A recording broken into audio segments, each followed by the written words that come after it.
Welcome to the Senate Standing Committee on Education. I do call this meeting to order. This is our 12th meeting of this legislative session. I want to welcome everyone. If you've been in this committee before, you know that I always ask if you have a cell phone, if you please would turn that to silence or vibrate. If you're in the audience or as well as a committee member, we'll greatly appreciate that. And also, like we ask in all of our committee meetings, we will conduct this with civility today. We ask that everyone who is here that's passionate from all sides of this issue, please do so in a civil manner as we conduct our business today. Mariah, if you would, please call the roll. Senator Carroll. Here. Senator Gibbons. Here. Senator Harper Angel. Senator Higdon. Senator Kerr. Senator Meredith. Here. Senator Neal. Here. Senator Southworth. Senator Stivers. Here. Senator Thomas. Here. Senator Wilson. Senator West. Here. Chair Wise. Present. We do have a quorum. We're duly constituted to do business today. Just so everyone knows, we have committee meetings that have been running all afternoon. At 4 o'clock today is a health and welfare meeting. I have 6 members on this committee that will have a meeting this afternoon upon adjournment of this meeting. We're going to conduct this meeting in a timely fashion. We're going to accept and allow all testimony from those that have signed up, for those that are also presenting on this, but I will limit testimony from those coming to the table besides the bill sponsors to a 3-minute limit. 3 minutes. I think that's very fair. We've heard this bill already in the House. We've had a lot of testimony on this, but I am asking so we can get through today's business as well as health and welfare for those members if we will limit that to 3 minutes. First bill on the agenda for today is House Bill 9, an act relating to educational opportunities and making an appropriation therefore. The representative is Chad McCoy. Representative, welcome to the Senate Committee on Education. I'm not sure if you have any guests that will be with you at the table or not, but you're welcome to proceed. Good afternoon, Senator, members of the committee. Thanks for having us. I'll let Pastor Stevenson introduce himself. And I'll be very brief, Mr. Chairman. I know we've got time constraints, and this bill has been vetted quite a bit in the House and on the floor debate. Let me just break it down like this. This bill does 3 big things.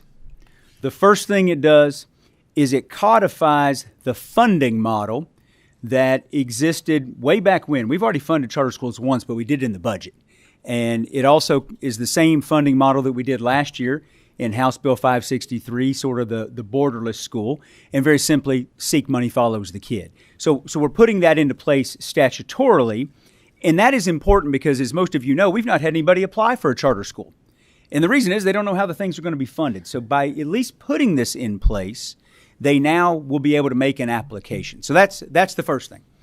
The second thing it does, and remember under current law, the only authorizers that are allowed in the state of Kentucky are your local school districts. That does not change. Under current law, if you apply to your local school district and they deny your application, you can appeal to the KDE. That does not change. The changes are this when it comes to the application process. Number one, we've asked the KDE to provide you technical assistance if you request it. Number two, we've said to the KDE, if you're going to either grant it or deny it, at least tell us why. Tell us, compare it to the community standard. Tell us why this is good or bad for the community. And third, and most importantly, and I want to make sure everybody understands this, right now, under current Kentucky law, if a school district denies and the KDE grants the appeal, the KDE could force you to open a charter school in your district, even if you didn't want to. So we've built in a protection for smaller districts. And the reason that's in there is the financial implications that may happen. You know, in a smaller school district, 100 kids might be a big deal to you. So what we've put in there is if you're under 7,500 kids in your district, then as a part of your application, you have to have a memorandum of understanding from the school district. What happens then, you don't have anything to appeal if you don't get it. So if the local board doesn't approve it, in essence, what we've created is a super veto for them. So that's thing one and thing two, not to be Dr. Seuss, but that's thing one and thing two, and that's the only real changes to the charter law that we passed in 2017. Now, when this bill first came out, There were all kinds of things in there, lots of different authorizers, this, that, and the other. And I got a ton of feedback, some positive, some negative. But I really sat and listened to everybody, talked to folks. But the one thing that kept coming up was, well, then why don't we just do a pilot project? So, ladies and gentlemen of the committee, that's what the third thing is a pilot project. We're going to do one in Louisville and one in Northern Kentucky. They have to report back to us and let us know how this thing's going. I'll hush and let my guests talk a little bit. Senator, thank you very much. Pastor Stevenson, if you would hit that button. Thank you, Representative. All right, praise God. Well, I want to thank you for your tireless work into this. Without it, we would not be at this position now. I have worked for a number of years with a great number, Senator Wilson and Senator Givens have been very, very strong supporters, and including your president of our Senate, Senator Stivers. I come to tell you all that we do appreciate your work, but most of all, I want to say good day to my good buddy, Senator Gerald Neal. If you didn't know it, we like each other, but we don't agree on hardly anything. but he has been someone who is always willing to sit down and listen and let this preacher say what I need to say. So So Senator, thank you for being who you are and the man that you are. I come because I've been before this committee and a joint committees over the last 10 to 15 years, urging this institution to look out for the least in the kingdom, least of the people in our community. I don't know. I don't understand how people can sit back for the last 40 to 50 years and see our young African-American young people out of West Louisville failing and cannot read on a third grade level. I don't understand why it's difficult for that to happen. But I give way to you because you have many voices. You know, my voice is only one out of many, and you have to listen to them all. But ladies and gentlemen, let's be real about this thing. Something is not working in the traditional public system. And all of the newscasts, I hear they saying, oh, it's a private thing. Man, a charter school is as much public school as Jefferson County Public School is. It is a public system. And I wish you all would get these people straightened out. We're not asking you to create a private school for these children, but you create the mechanism for them to get the best education that they can. And it starts prior to them coming to kindergarten. Preschool education is nurturing education. And if you do not have that nurturing department of viability of preschool with the understanding where it is to work, how it is to work, getting children prepared. When I oversaw Head Start for 20 some odd years, the children that came out of Head Start, preschool, could compete. I don't care who y'all are in here.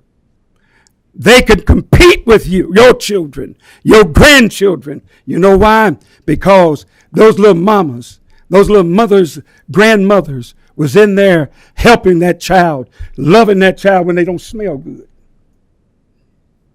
It's hard when you got to deal on those levels. So, Mr. Chairman, I want you to know we appreciate it. And listen, charter schools is just one more option that our children need. And if there's some questions, I'm sure we'll be here for a moment to deal with that. Thank you both. Pastor Stevenson, if I just can get for the record your name and who you're I'm sorry. That's okay. You're fine, sir. Sorry about that. I'm Pastor Dr. Jerry Stevenson, Jerry L. Stevenson, and I'm the senior preaching minister and one of the shepherds of the Midwest Church of Christ there in West Louisville. I'm also the operating chairperson for the Kentucky Pastors in Action Coalition, who has been the backbone of bringing. And let me tell you something. Don't believe this thing that they say, well, he's the only one that believed that. I remember talking to my good friend many years ago, and they told me, says, Pastor, you're the only one talking about charter schools and all this. I said, you just hold tight. You might think that now, but they know better than now. Okay, they know there's a force behind this conversation, and Mondays are just not good for preachers. Thank you, Dr. Stevenson. Thank you. I'm going to go first with questions from the committee. Out of respect for Senator Neal, who's already asked for a question. Senator Neal, I'm going to yield to you, sir. I want to thank you, Mr. Chairman. And contrary to my good friend, welcome, we agree on most things, especially in the faith, but also beyond that. And I just want to make it clear for the record, I'm not anti-charter school or anti-education, but I am fiercely a defender of public education. And I'm concerned about a couple of things, and one of those areas is those who manipulate, and there's enough history that manipulate the generalization of the charter school movement and for private reasons, and they exploit it. And I think we got to be clear that has happened significantly. On the other side of that, there have been some charter schools, Mr. Chairman, that you can point out as being notable in terms of things that they have produced in terms of the lives of young people, etc. But let's be clear, the charter school piece is not a panacea, and I appreciate Pastor Stevenson pointing that out. But I do have a few questions Please I would proceed. like to get into, Mr. Chairman. One is this: there is a mandate in here, correct? And that mandate says, at least in one district, in fact, the district that serves my district, Jefferson County Public Schools, is mandated to have a charter school funded, correct? Yes, sir, that is correct. Well, I'm asking him. And the question I have is, if their funding, they have other funding needs that are ongoing, etc., does this mandate take precedent over other needs they have that will be compromised and are deficient as a result of this mandate? Do you know that? The way the funding model is set up, and given that this is a public school to be approved by the school board, it really shouldn't impact their budget at all. You're talking about a school that's going to maybe be 300 to 500 kids. The applicant, in this case, will be responsible. And remember, let's go back.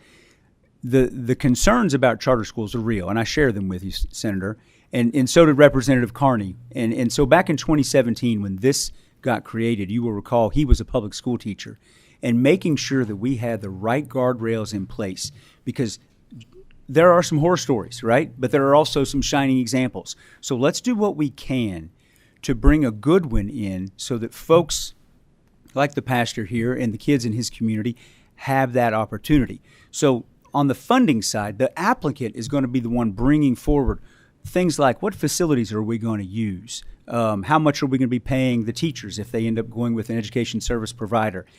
But from the school's perspective, it's 300 less kids that they're responsible for, and it's only the seat portion that's going. So I really don't think, especially Jefferson County's got, 70-some thousand kids in the school district?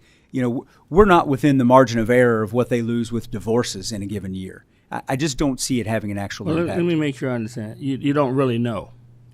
No, sir, I do not know, and I don't think anybody will know. I'm just asking a direct question. Well, hold on, Mr. Chairman. No, excuse me. I want to direct my question to the gentleman here. And I'll come back if the chairman allows me. The question regarding, one of the problems are contracting to business entities to carry out some parts of the work. In fact, in some of these instances, there's a lot of that. Does this legislation and the legislation that we've already passed, by the way, does it preclude conflict of interest and the retention of any properties that are purchased by any subcontracting business agency? When you say property, Senator, you're referring to real properties or personal properties? I'm talking about anything of value. So I think with respect to the all of that, remember the word charter means contract, all of that will be handled by the charter agreement. The existing law, which, let me be clear, this bill does not change in any way existing law with respect to who is going to be coming in, providing the services, how that contracting is going to go about.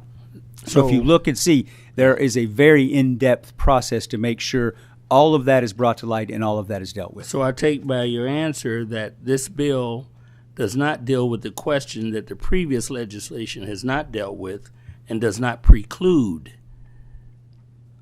the deficiency that I see that's potentially prevalent in our legislation and generally in charter school legislation.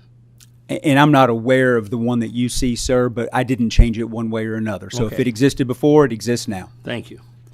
And this question, there's a lot of issues regarding cherry picking. By cherry picking, I mean getting the quote-unquote top performers and minimizing those who it's often professed to be addressed to in terms of dealing with students that don't get access to quality education for one reason or another. My question is, do we have in place in this whole scheme of charter schools the ability to preclude forcing out by disciplinary practices or selection by enrollment practices, inequities, or adverse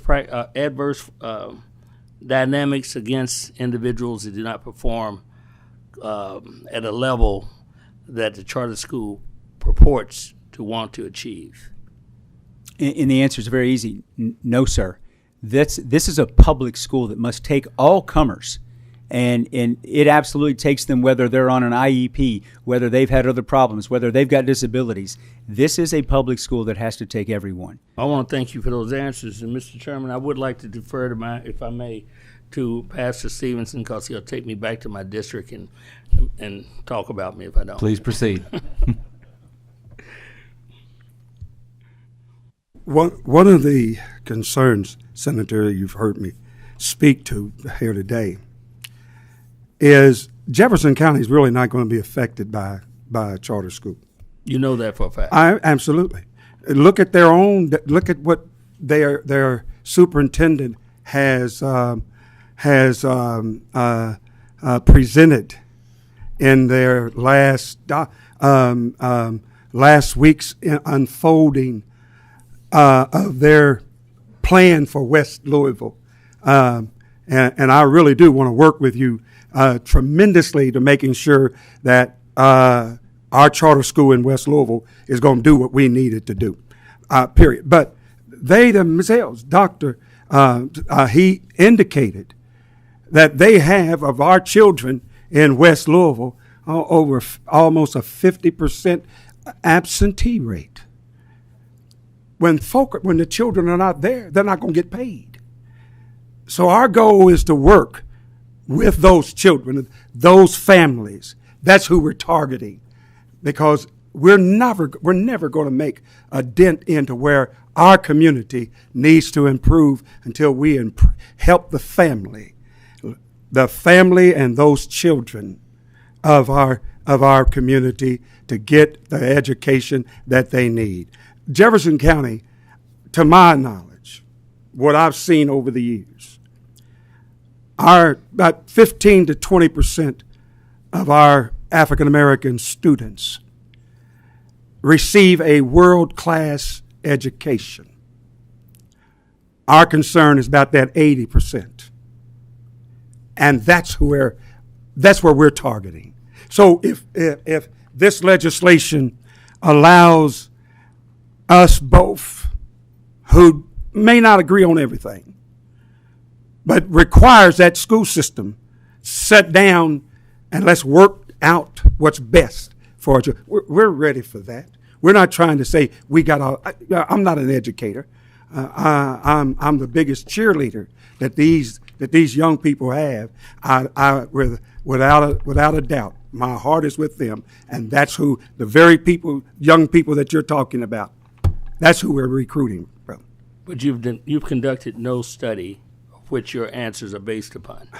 Well, you've said there's been some good I'm asking you that you have not conducted the study upon which your answers are based upon. No, Sir Senator. I don't. I have not had the money. That may be unfair because I listen. I know your heart. There's no question there, and I know your aspiration in this particular regard regarding our children. That's not in question. I just want to make sure that's clear. Understood. Thank you all. Senator Danny Carroll. Thank you, Mr. Chairman. Representative McCoy, looking at on page 4, a couple of the definitions that have been stricken and then language that has been stricken on page 6 and 7, dealing with regional achievement academies, regional achievement zones. The way I read this, that the process of multiple counties coming together to approve a charter school, that's no longer possible under this language. Is that accurate? And where I'm coming from on this is I was pretty excited because I have read in other states that there are charter schools that serve those with disabilities. And in rural areas, the number of those children may not be sufficient to allow the development of a charter school. But if you pull together 3 or 4 counties, that would be an option. Does this language that has been stricken take away that ability of multiple counties to join together? Senator, my understanding is with the passage of House Bill 563 last year in sort of what I call the borderless schools, we no longer needed that express language, so that was cleaned up here. There would be nothing that would preclude a number of school boards coming together and agreeing to do this, working together now, because we've already allowed students to transfer district. Very good. Thank you. Thank you, Mr. Chairman. Thank you. Senator Thomas.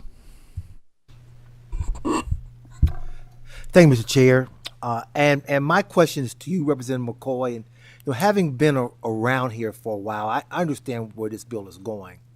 So my purpose in asking questions is really to educate the entire public, people of Kentucky, as to what lies ahead when this bill passes. I thought Senator Neal asked an excellent question about the retention of properties, desk, books, software, anything that's purchased through the charter school, and who retains that. And I'm certain that the answer to that question is yes. I don't see anything in here that would prevent the school from retaining those, even if the charter school no longer existed. So the answer to the question is yes. My next question is this, Representative McCoy. Is there anything that would preclude a private entity, because I don't see it in here when I look at the definition of applicant, from sponsoring a charter school? If I want to form an LLC and say I want my LLC to operate the charter school, is there anything that would preclude me from doing that here? What's the answer to that question? That's a simple yes or no question, Representative McCoy. Well, there's nothing that would preclude it, but if you as a private individual wanted to do it and you were not a for-profit, in the existing law, which we have not changed, was already a secondary application process, a more in-depth one that you would have to go through. Okay. Well, the existing legislation, as you well know, I'm sure, because you've written this legislation, allows for-profit entities to organize charter schools. We've now established that whatever someone purchases from a charter school, they retain, we've now established that for-profit entities can organize charter schools. And then my third question is whether in situations where we have these charter schools, can the for-profit entities that organize these charter schools devise guidelines by which if a student they deem is not acceptable or is problematic or disciplinary, can they get rid of that child? So to answer your last question first, no. But I want to go back to something. I don't agree with you on the first point, sir. You asked and answered your own question about how the property is going to go.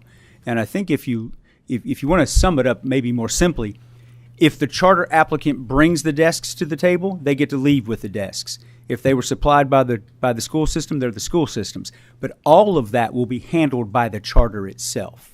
There's not going to be a situation where public money is going to buy these private things that the private company then takes with them if they were to leave. Your answer is that the charter will govern what property is retained and what property is not, because the charter is a contract. Am I correct on that, Representative McCoy? Yes, sir. Yes or no? I said yes, sir. Okay. No further questions. Senator Southworth. Thank you, Mr. Chairman. I am trying to figure out which question to ask first, but I'm going to... It seems really quiet. Super quiet. Okay. I'm going to try to start on page 3. Page 3, in the middle, line 13, is where we're adding this language that says that the local school board can only have approval of charter applications within the bounds of its district. That language is new. It's not previously been there. And I'm trying to get to the bottom of why we added it in. Given House Bill 563 last year, we just didn't want anybody to be concerned about an authorizer who's not in the taxing district setting up a school outside of their own district. Okay, that's what I was wanting to find out, if it's got to do with the taxes, because the other question I have is, I heard earlier that the SEEK funds, and I've heard multiple times, the SEEK funds will now follow the child, which I don't think is news, because I'm thinking SEEK funds have always followed children because it goes by ADA, which doesn't really matter which district you're in. So when I'm on page 31 and I see things on line 25, it says all taxes and in lieu of transfer to the district of location and the SEEK funds both. So is it SEEK funds or is it the totality of all of the local plus the SEEK? It's only SEEK, but you got to remember in the SEEK formula there is a local taxing component. So the state authorizes, for example, in the proposed budget, I think we were at $4,100 on SEEK.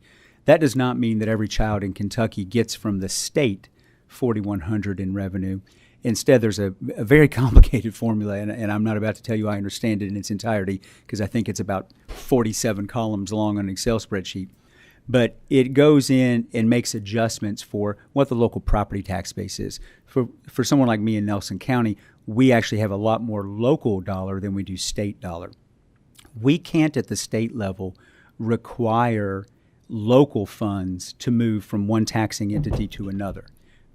So when we talk about the SEEK following, that's really just the state's portion of the SEEK. And then you go back to House Bill 563 last year, Senator, where we mandated that each district has to have a policy with respect to inter-district transfers. And these things are going to end up ultimately working together that way. Okay, final question, Mr. Chairman. Please proceed. Multiple times in this bill that I've read now, the one thing I love about charters, which honestly I don't think it should just be charters, where it says they don't have to follow like a large number of various regulations and red tape that we have on education. I think it's really strangling our teachers, honestly. So I love that part. But then you hear multiple other times, I'm on page 32, line 13, for example, we're going to provide those services in the same manner as the district of location. And this is not maybe the best example, but I've seen it a lot of times in this bill where make sure this one little thing's done as the same as the district. Make sure that one little thing is done same as district. But there's that laundry list. I forget which page it's on, 20 or so. Laundry list of You don't have to do any of this stuff except, and here's the full laundry list. Have we made sure that these all match with each other? Because I feel like there might be some loose ends.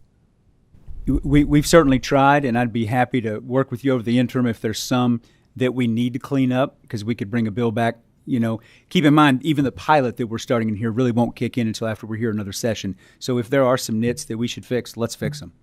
Okay, thank you. Thank you. I'm going to, at this time, allow opposing voices. That's all the questions I have at this time from committee members. Not saying there won't be more questions that come forth, but I am going to call, and I'm going to go in order here. Now, I do see that some associations have multiple people. If they all want to come to the table and speak in opposition, they can. They may all have the same opposition, the same thing to say. But I'm going to be very open and honest. You will have the floor for 3 minutes. First one that signed in, Mr. Chuck Eddy, citizen. If you would make your way to the table, sir, please identify yourself for the record, please, and I'll make my way down the list.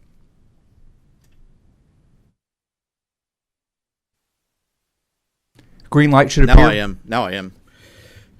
Yes, I'm Chuck Eddy, private citizen. Thank you, Chairman Wise and the committee members. I'm completely opposed to HB 9. Taking any Commonwealth tax funds to support private schools and charter schools impresses me as totally unconstitutional. HB 9 is the horrible bill to give yours and my tax money to charter schools. This bill is to create a funding mechanism to fund charter schools. And let me make clear, it is not just, quote, seek money, unquote. Other funding follows the student as well. In spite of what the sponsor was saying about the formulas and all that, it's not just the seek money amount that we're familiar with. Now, in point of fact, there already is a funding mechanism, the money of the people who support those type of schools.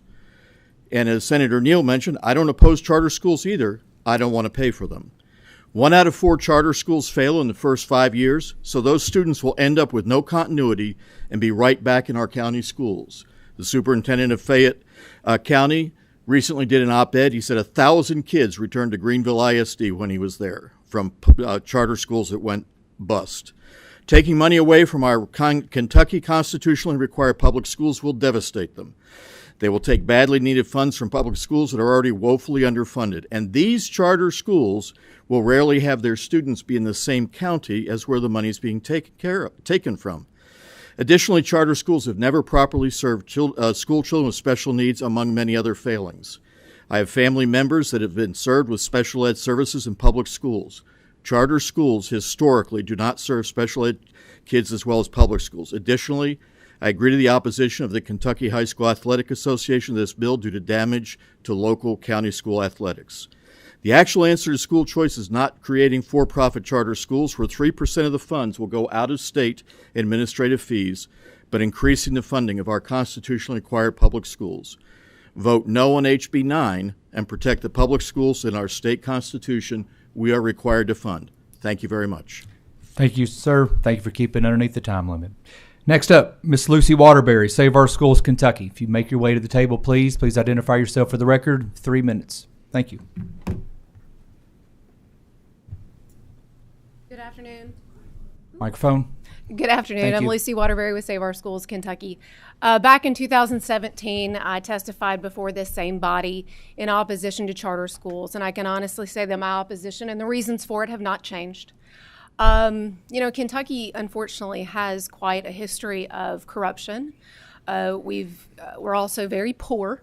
We also have an extraordinarily complex SEEK funding model. I would argue that there are very few people that are currently serving in our districts and perhaps even at KDE that fully understand SEEK. I am a Fayette County taxpayer. I'm a Fayette County public school mom. I'm an SBDM member. When you tell me that whether it's 100 students or 300 students are lost, that SEEK funding is lost. That is STEM labs that serve our children. That is all types of auxiliary services that we provide to children. We have a bus driver shortage in Fayette County right now. Several weeks, I have to figure out how I'm going to get my children to and from school. If you believe that opening charter schools in Jefferson County or Northern Kentucky, that this is going to get easier, this gets harder. All of this gets harder and it gets complicated. And deciding who to point the finger at when that charter school closes and that money is gone, and that is local taxpayer money. Guys, in Fayette County, I pay a lot of taxes. And I understand this bill isn't about Fayette County. But After a couple of years, they will start coming for your school boards. I need everyone to understand that has districts over 7,700 students, because apparently it's going to harm small ones, but not ones like mine. They will come for your school boards. They've done it in Tennessee. They've done it in Colorado. It is coming. Putting this genie back in the bottle is going to be impossible. And for it to be said on the House floor that Northern Kentucky is an education desert on a riverfront, there are 16 districts, many of whom are served by amazing independent districts. The House sponsor said to a media channel, but it's not going to impact the other 118. We have 171 districts in the Commonwealth. Not 118 will be harmed. 169 aren't going to be safe. They will never be safe. I feel like in 17, I was fighting a different billionaire that apparently I'm fighting now. Before, I was fighting one that destroyed public education in Detroit, where African-American children are now left with no right to even literacy, according to the Michigan Supreme Court. If you don't believe me, look it up. And now I'm fighting apparently a new billionaire in Northern Kentucky. Guys, I come up here because I care about kids, not because I care about me. My kids are on spring break, and I'm here. My plea hasn't changed. I'm just hoping that you Ms. will hear me. Waterbury, Thank you. thank you. Next up on the agenda, or excuse me, on the sign-in list, all from KEA. I'm calling all four of these at one time. Jessica Heiler, Eddie Campbell, Brent McKim, and Kelly Reed. If those can make their way to the table, please.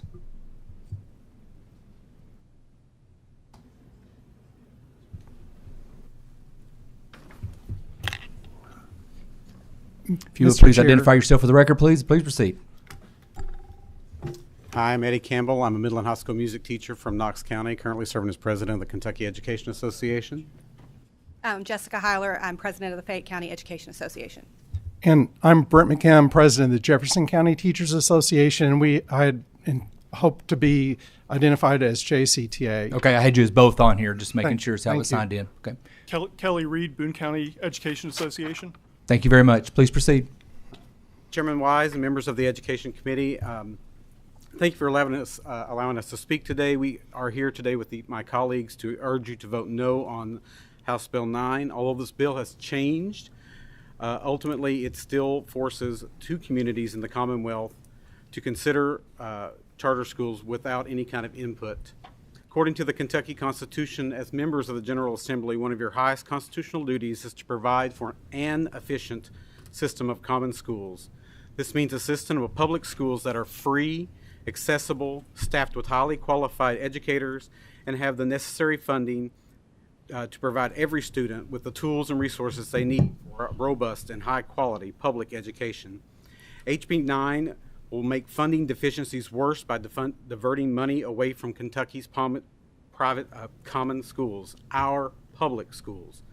House Bill 9 strips away authority from our locally elected school boards, who will be forced to accept and fund charter schools that they neither want nor their constituents want.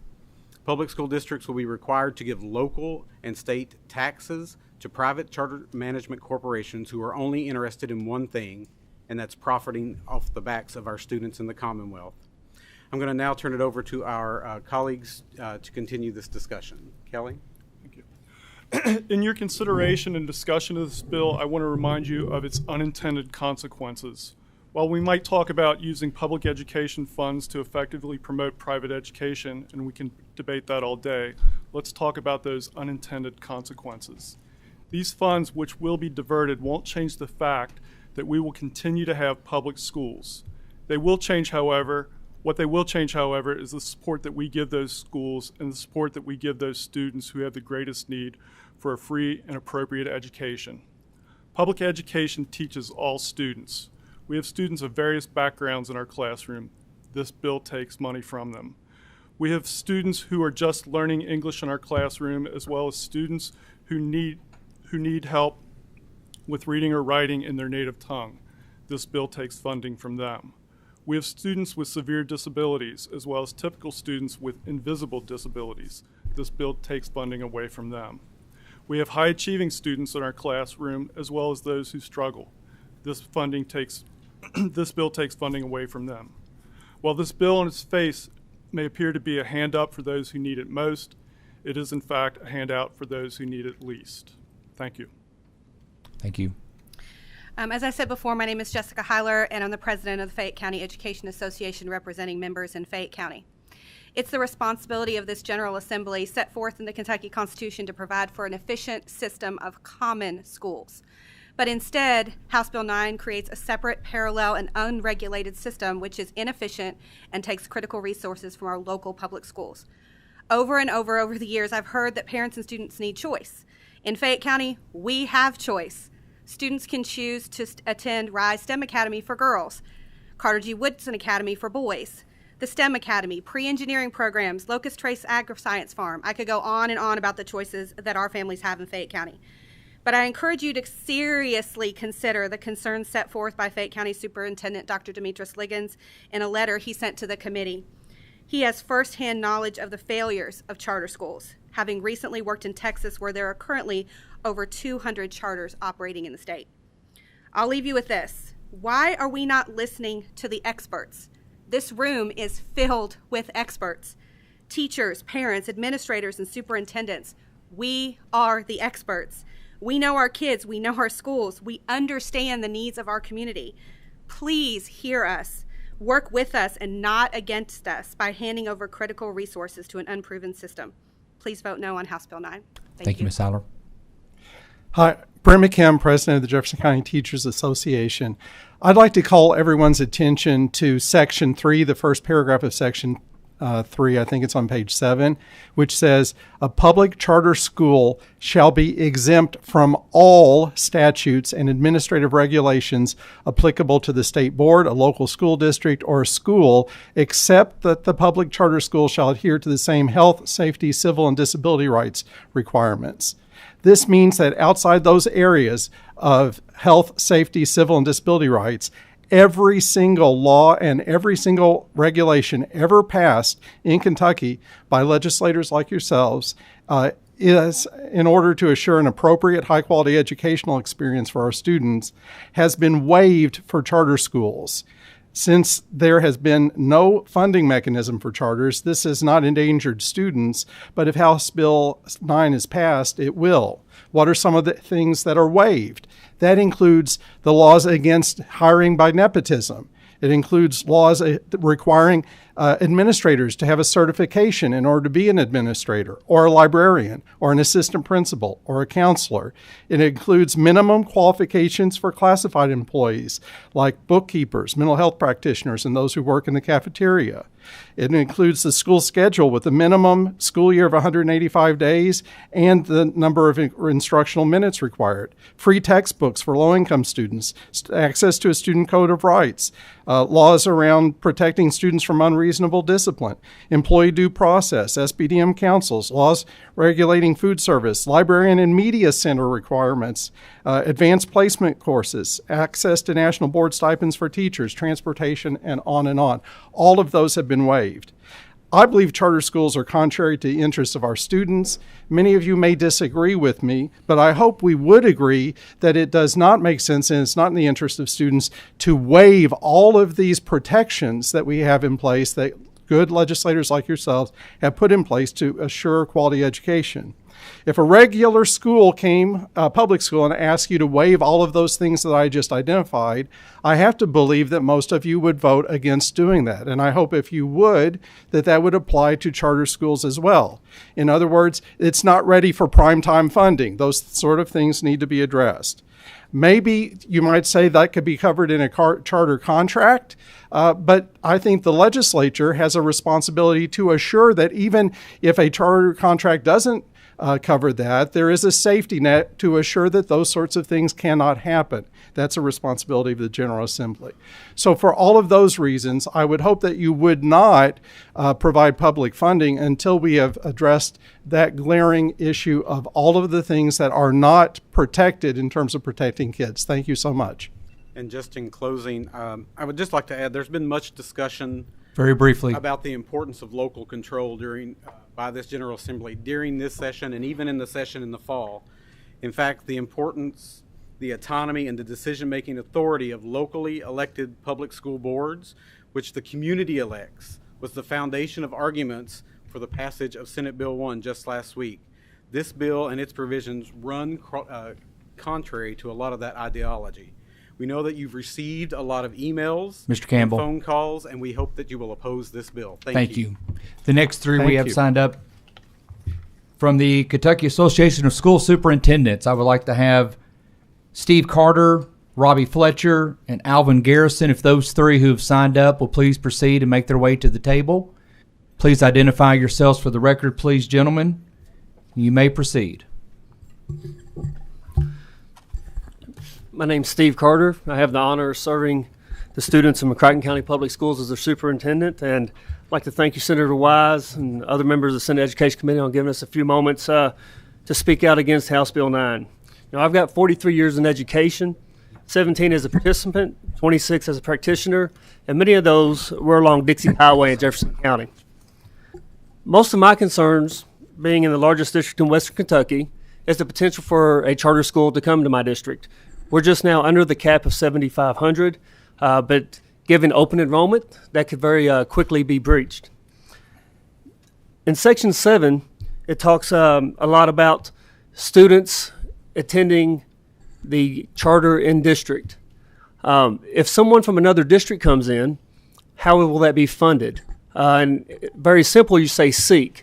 Well, there is a lot to SEEK. You have ADA funding, transportation funding, SEEK add-ons, and if the bill pulls away from federal dollars and your local property taxes, that's an additional withdrawal from our local schools. As the bill currently exists, KDE, upon appeal, could authorize a charter school within our district. And in doing so, would allow students from other districts to attend, which do come with a different base of local tax revenue from our SEEK funding. So that is something that to me would lend to local taxpayers having to foot the bill for other county students, or other counties sending their local tax dollars to their neighboring county. Either way, it is not proper, and I believe it would probably be some challenge regarding to taxation without representation. Now, there's a lot of rhetoric that charter schools provide an additional tool for public schools. What local boards and superintendents do not need is to be given a tool that we have to pay for. What we would really like is to get full funding to enhance the tools and services that we're already providing our students, which they deserve. So on behalf of public education throughout the great Commonwealth of Kentucky, I ask you all to oppose House Bill 9. Thank you. Dr. Robbie Fletcher, I'm superintendent of Lawrence County Schools. I've had the honor of serving on the task force committee with many of you, and we had a great time. It was one of the best legislative sessions or legislative movements I've been a part of, so I thank you for that opportunity. Senator Wise, also Representative Tipton as chair. There's two things I want to point out quickly, and I'll try to make it under my 3 minutes. Thank you, sir. There's one pot of money, folks. It's called a budget. If you take one dime from the budget and put it into a public charter school, then it's going to take away from public education. It's going to take away from our public schools. Second, as was testified earlier, this 7,500 magic number is just false, because we were told that you can put multiple districts together and form a charter. If that's the case, rural or Eastern Kentucky is just as in danger as Jefferson County. If you can put multiple districts together, then we have the same issues. We have the same issues that you're going to find in Louisville and in Northern Kentucky. So we keep being told that it's Northern Kentucky and West Louisville, or in Louisville. And I appreciate our brother here, my brother in Christ, Reverend Stevenson. He did a wonderful job talking about what needs to happen when it comes to students. But the bottom line is, this is not just for Louisville. This is just not for Northern Kentucky. When you can put multiple districts together, then we're all in danger. Now, with that being said, the General Assembly hereby finds, this is from Section 2, Paragraph 1. The General Assembly hereby finds and declares that Section 2, Paragraph 1, additional public school options are necessary to help reduce the socioeconomic, racial, and ethnic achievement gaps. That makes sense. If that's the goal of our charters, as we're looking at, then I have a question. If you look under Section 2, Paragraph 4, enrollment preference for public charter schools shall be given to students enrolled in public charter schools the previous year. The enrollment preference for returning students shall exclude those students from entering into a lottery. Enrollment preference for public charter schools identified as urban academy shall be given students who live in close proximity to the school or as governed by the charter. Seems like some leeway there, gentlemen. But listen to this. A public charter school may allow an enrollment preference for students who meet federal eligibility requirements for free and reduced lunch price meals and students who attend precision low achieving non-charter public schools. If our point is to reduce the achievement gap, why is that may and not shall? Why is it may and not shall? The second thing I want to point out, funding. There are two terms and phrases in Section 1, proportionate per pupil basis. It means multiplying an amount of funds by a fraction, with the numerator being the average daily attendance of public charter schools and the denominator being the average daily attendance of the school district of location. Simple terms, mathematician. If a public charter school has better attendance than the charter school, if the student stays with me, they will get less money than if they transfer. 3 minutes. May I get some grace, sir? Very briefly, we still have 3 more people, actually 4 Yes, sir. after you. Yes, Thank sir. you, Thank Dr. you. I Clayton. appreciate that. The last thing I'll say is this. It is possible for students to get more money if they go to a charter school than if they stay in a public school. The last thing, thank you, Senator Wise, for your grace. Teachers, if they go to a charter school, then they have 2 years that they can go, and we have to hold that position for them. We know what the teacher shortage is already. I'm in rural eastern Kentucky. I went 4 months without a PE teacher applicant. 4 months. So now I have to hold a job for someone's a charter? And please don't tell me that it doesn't impact rural Kentucky. It will. That being said, there's a lot of things in here about innovation. I promise you, gentlemen and ladies, if you want to come to our district in Lawrence County or any of the districts behind me, Davis County, Owensboro, Northern Kentucky, Eastern Kentucky, Western Kentucky, you will find innovation there that is so much more than what you can give in any charter. In any charter. And if you give us the right public funding, we'll make it even better. Thank you you, have my Dr. word on Fletcher. that. Dr. Garrison. Chairman Wise, Senate Educational Committee, thank you for allowing me to speak today. Really appreciate all you do for the Commonwealth, especially in the education arena. I really did not expect to be sitting here before you again. Twice in 1 year, that's a little much for me. But since I'm here, I guess I'll share my perspective on HB 9, the HB 9 matter. Spanish-American philosopher George Santana observed that those who cannot remember the past are condemned to repeat it. First of all, I want to state that I agree with school choice. I, however, do not agree with public dollars funding that choice. As of this year, school choice is going well in Covington. For instance, Covington Independent allows 255 students who live in our school boundaries to attend other public schools. And 211 students attend private schools, for a total of 456 students of our 4,000 attend other schools. We take in 39 students from other districts. HB 9 is clearly not about giving choice to the disadvantaged, disenfranchised students of Covington, Newport, or any other northern Kentucky River cities. In the March 24th article in Link Northern Kentucky, the gentleman quoted said, "The mission is to provide an alternative pre-K through level 8 school with eyes on 2 goals. First, keeping the young professional families from moving out of Covington and Newport when their children reach school age. And second, to provide an opportunity for less hopeful children in the urban sector who achieve a higher level than the broader public school system can provide." Again, that's secondary. From my perspective, this bill clearly borders on past efforts to have separate facilities based on race. Not in this case, we are replacing it with socioeconomic status. Let's take a brief walk through history. Plessy versus Ferguson, 1896. The Supreme Court ruled as long as facilities for African Americans and whites were equal, keeping race separate was constitutional. This became known as the Separate but Equal Bill. Fast forward to 1954, Brown versus Board of Education. The Supreme Court ended legal segregation. However, as urban neighborhoods became more segregated because whites who were able to moved out, so did the schools. Before long, cities neglected the neighborhoods and buildings eventually became rundown and crime-ridden. In a unanimous decision, Chief Justice Earl Warren read the majority opinion, which said, in part, to separate those children from other similar age and qualifications solely based on their race generates a feeling of inferiority as their status in the community that may affect their hearts and minds in a way unlikely to be done. 3 minutes, Dr. Harrison. All right, well, my final point is separate but equal facilities are inherently unequal.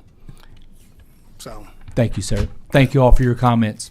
The next signed up is representing the Kentucky School Board Association, Julie Powell.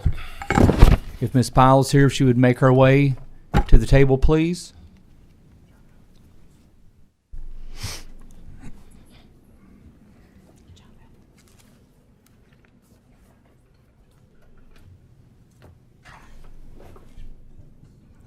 Good afternoon. Good afternoon. If you would, please identify yourself for the record and please proceed. My name is Julia Pyle. I'm chairman of the Boone County School Board. Thank you for the opportunity to speak today regarding House Bill 9 and charter schools on public education. My name is Julia Pyle. I currently serve as chair of the Boone County Board of Education. Our district is the third largest in the state with over 21,000 students and 3,000 employees. I'm formerly a CPA. I was treasurer and chief financial officer of a community college in Ohio, and I have been a law firm administrator for 20 years. So fiscal oversight and responsibility is of most important to me.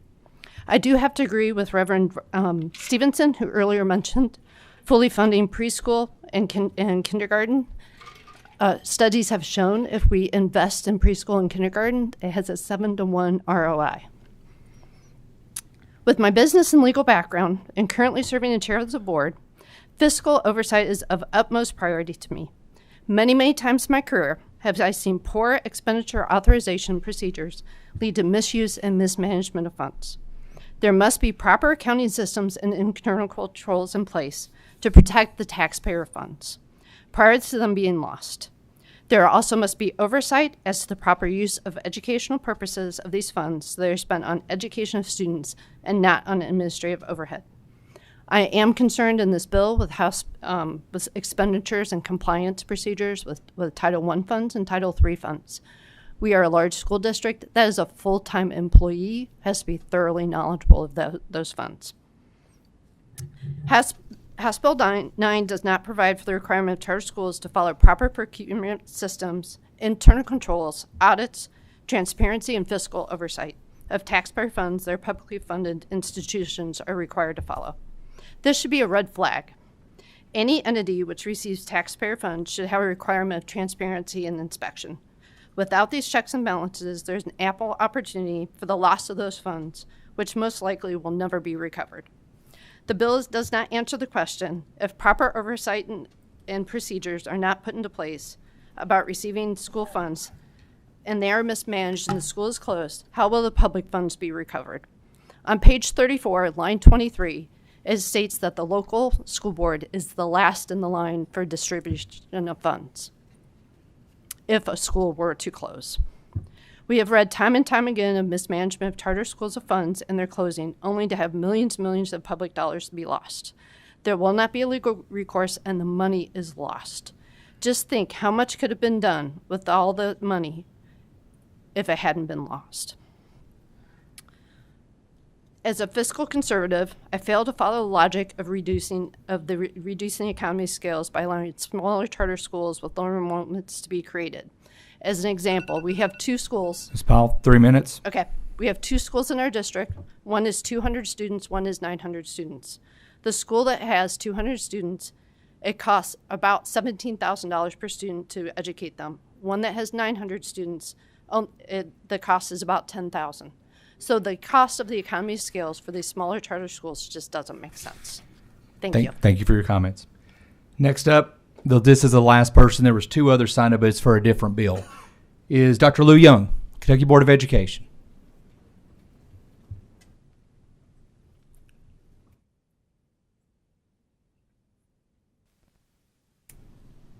Dr. Young, welcome to the Senate Education Committee. If you would just identify yourself for the record and please proceed. Thank you, Chair Wise. Lou Young, Chair, Kentucky Board of Education, 31-year veteran of Kentucky Public Schools. I'm here this afternoon to voice my opposition to House Bill 9. I've served as a teacher, a high school administrator, superintendent of Jessamine County Schools, and chief academic officer of Fayette County Schools. I currently prepare aspiring principals and superintendents at the university level. Based on my experience as a proud Kentucky educator, I bring you a message intended to punctuate 3 themes: local control, quality control, and your ability to exercise policy control by slowing down this process. To that first theme, like you, I am keenly aware of the long and deep tradition of local control over Kentucky schools under the leadership of locally elected school board officials who exercise authority over local and state tax revenues. We cannot and must not allow for-profit out-of-state charter management companies to siphon local tax revenues away from those same locally elected school boards without their approval. Doing so further erodes local control and further shifts our focus away from fully funding Kentucky public schools. Instead, I urge you and the full assembly to live up to its promise to fully fund full-day kindergarten across the Commonwealth, codify full-day kindergarten into law, and fully fund pupil transportation, notwithstanding your decision about House Bill 9. The 2022 legislative priorities of the Kentucky Board of Education include our opposition to any efforts to direct tax revenues away from local public schools. These funds are better spent on improving public education and better serving all Kentucky kids, rather than a self-selected subset of students. In addition to these broad concepts, there are some serious deficiencies in the legislation itself as it relates to the original bill and to House Bill 9. I fear that this bill does not represent the collective lessons learned from other states that have established charter school authorization and approval standards, leaving us destined to repeat the mistakes that could and should be avoided. I worry that this piece of legislation will lead to approval and authorization processes that are simultaneously weak and ambiguous. House Bill 9 represents a dramatic shift for public education in the Commonwealth, and such a shift must not be undertaken lightly or hurriedly. We recently experienced success when we rolled up our sleeves and worked together on teacher pension reform. Let's please take a similar measured approach to charters. The National Association for Charter School Authorizers, NACSA, recognizes the vital role that charter school authorizers play in the establishment of high-quality charters, and to that end have promoted 12 essential practices as a set of minimum expectations for authorizers. When held up against these essential practices, House Bill 9 fails or performs poorly against all 12, leaving Kentucky vulnerable to bad actors that include for-profit, unscrupulous charter school operators who benefit from manipulating the system for their own gain. Not long ago, Kentucky and many other states suffered from similar short-sightedness when it came to the for-profit post-secondary providers. Why would we believe that for-profit P-12 schools would fare any better in a pilot project or beyond? Dr. Young, we've hit the 3-minute mark. Thank you. If you could please wrap it up. Thank Referring you. to charter schools, the bill sponsor noted last week that there are good ones and there are bad ones. I agree with him, but I also believe in the power of thoughtful public policy to mitigate such risks. Please let's seize the opportunity to slow down and do everything we can to develop thorough and thoughtful legislation that eliminates the risk of exposing any Kentucky student to a bad charter school experience. Thanks so much for your time. Thank you. Seeing that being the last comments, Senator Neal did have a question. I think it probably will go maybe back to the bill sponsor. So if Representative McCoy could make his way to the table. Senator Neal,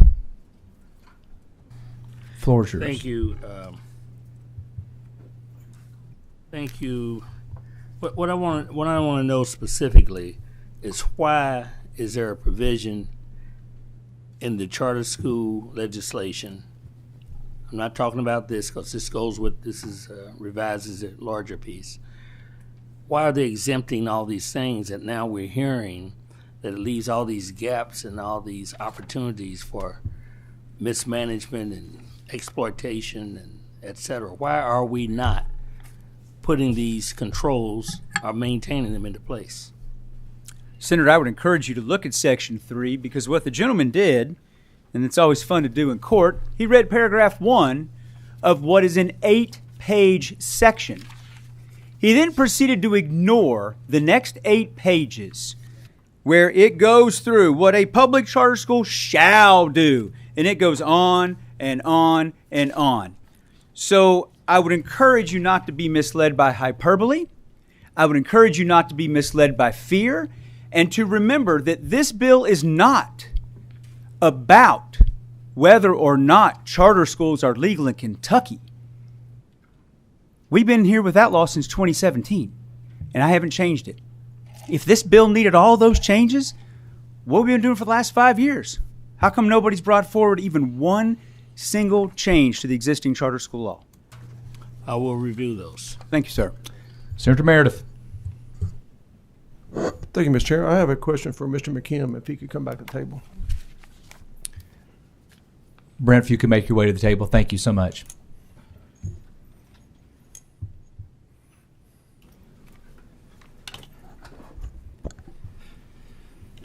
Yes, Thanks, sir. sir. Appreciate you coming back to the table.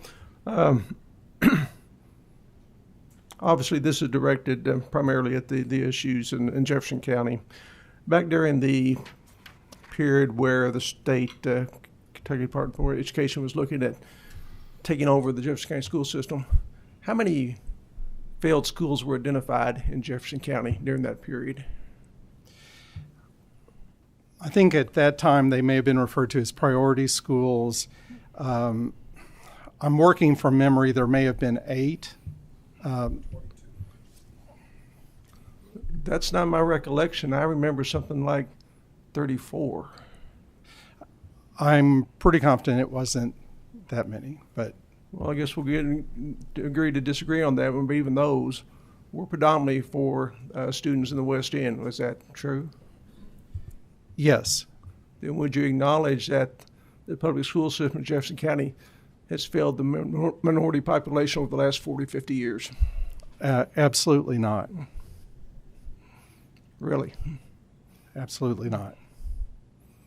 Well, again, I guess we will disagree on that point. But I think it's really important to understand that the issues that we're facing. I understand the issues, but again, the reason we're having this discussion today is because of the failure of the education system on the West End, predominantly the minority students in Jefferson County.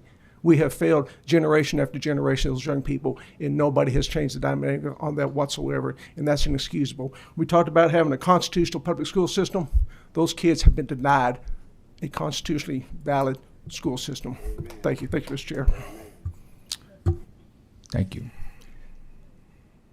Seeing no further questions from any of the committee members, do we have a motion on the bill? We have a motion. Do we have a second? Second. We have a second. Mariah, please call the roll. Senator Carroll. Aye. Senator Givens. Senator Harper Angel.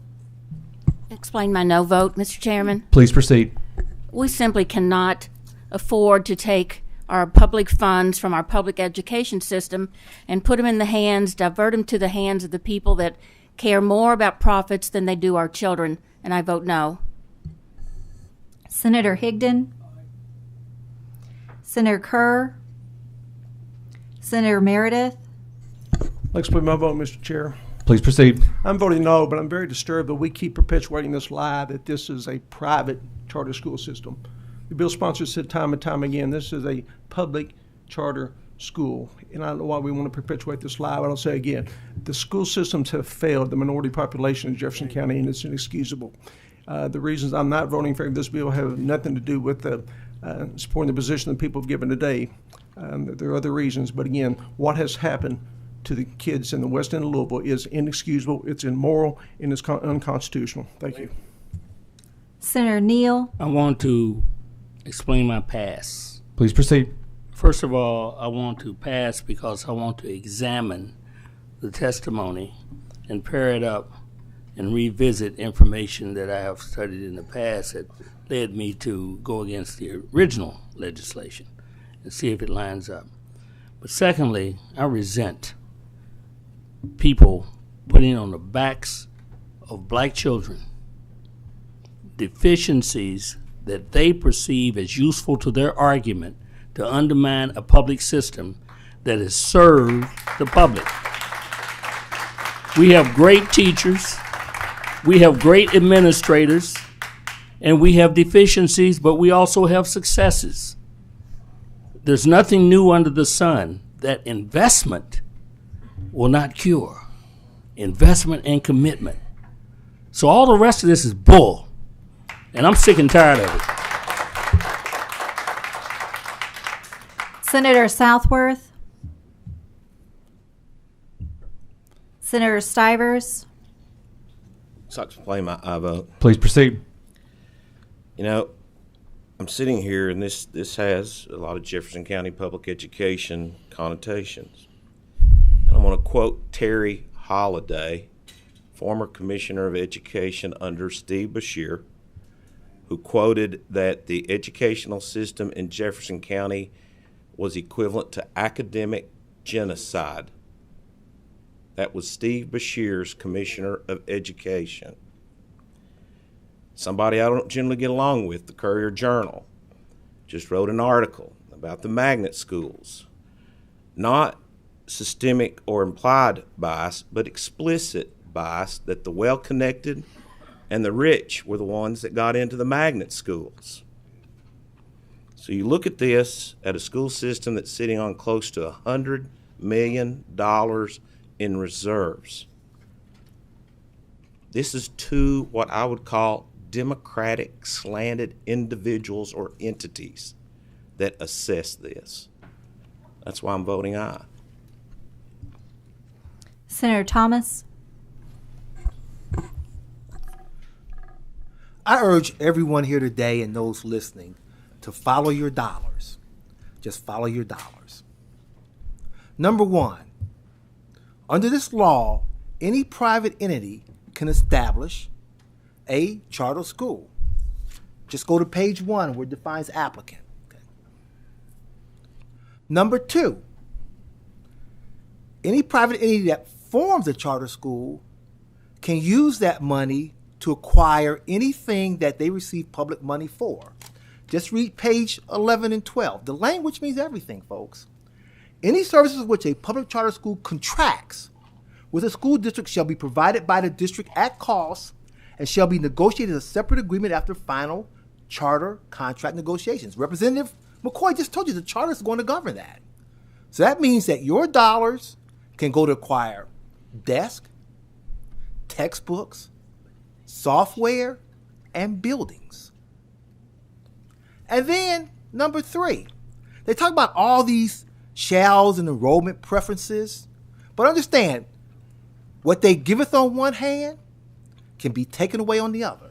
And again, I go to page 11. The board of directors of this private school, charter school, shall be responsible for the operations of this public charter school, including, but not limited to, budget, contracting services, school curriculum, and personnel services, which means that they govern discipline and they can get rid of any of those kids that they think are going to harm their numbers, what we call creaming. But before I forget, I really want to appreciate the comments made by Dr. Lou Young and by Dr. Robbie Fletcher, who I've had the privilege of working with for years, two outstanding superintendents, both of whom today, one from a school district right next to urban areas. Dr. Young's from Jefferson County, Fayette County's right next door.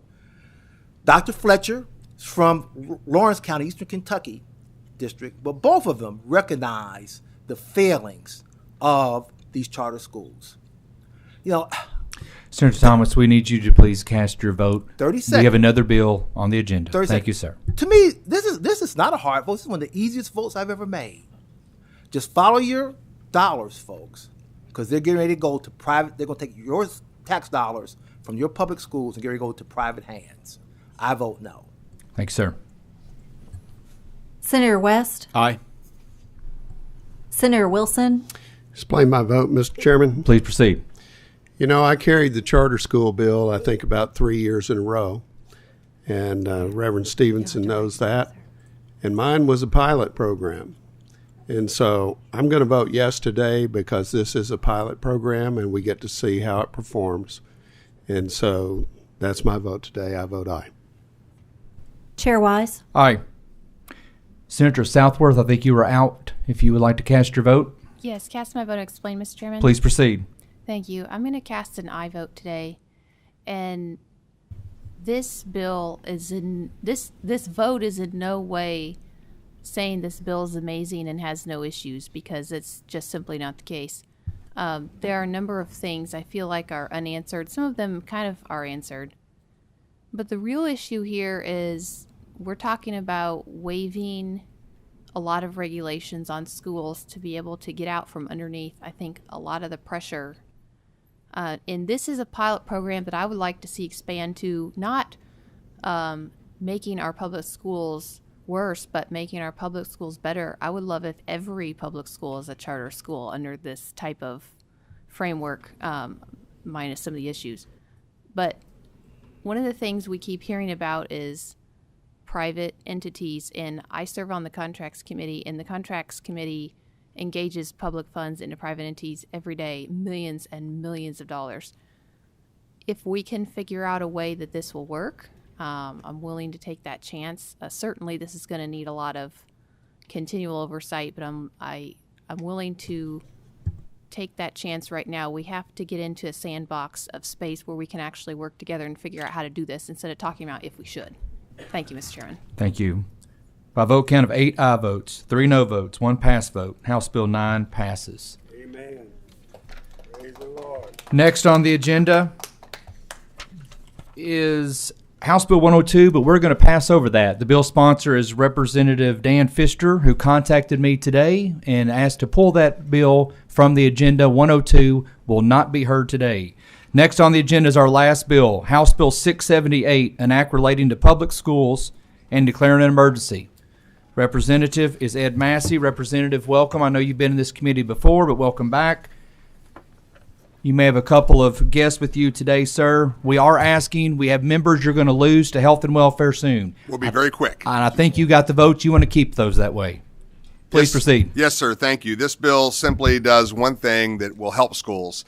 It notwithstands the language with regards to the Kentucky Department of Education as to waivers, which right now, based on their limitations, is taking months to get waivers through the schools. In the time it's taken to get the waivers, prices are going through the ceiling, and they are losing projects or being delayed on projects to the tune of millions of dollars. In fact, one district testified to us that it was $10 million it cost them because of waiting on a waiver. The great news about this is that KDE has admitted that they are having problems. They want to work with us in the next 2 years, and they've agreed to do that. There are about 12 people involved in this, including KSBA, KASS, KASA, Eric Kennedy, of course, several superintendents, 2 senators, 2 representatives, and it was a concerted effort of getting this language drafted. So with that, I'll turn it over very briefly to both of my colleagues. First to my right, Eric Kennedy. I'll just be extremely brief. Eric Kennedy, the Director of Advocacy with the KSBA, as Representative Ed Massey explained, this is a very kind of limited, careful approach. This will be for just a 2-year period of time that we suspend some of the normally required prior approvals from the Department of Education on building projects for 2 years. During that time, a lot of these projects that are ready to go and every day of delay costs money will be able to move forward, and we will be able to come back to the legislature during that time and say, well, here are some of the things that apparently we can change, or some of the normal red tape that we maybe don't need anymore, that will sort of be evidenced by this kind of trial period. Carrie Ballinger, Superintendent of Rockcastle County Schools. Thank you, Senator Wise. Thank you. This bill is all about efficiency. This allows local school boards, local school superintendents to work together to make decisions at the local level, supporting our local taxpayers. This bill allows 2-year period for us to work with KDE to make those processes more efficient and to ensure that we are making the decisions that best serve our communities. The last thing I'll say, Chair Wise, it blew up today was somebody sent out there's apparently a litigation going on that I wasn't aware of, but in Nelson and and/or Marion County. This bill, that was not even discussed in any of our discussions or talks. This is basically available to every school district in the Commonwealth of Kentucky in order to alleviate the waiting period that is costing the taxpayers, the districts, thousands and upon hundreds of thousands, and even millions of dollars. So I just wanted to put that out there because that was brought up. I actually read the Facebook post, and it was by somebody that's a candidate for office. So just so you're aware of that, that had nothing to do, was not even broached in our discussions. Senator Higdon, I think you may have a question or comment about this.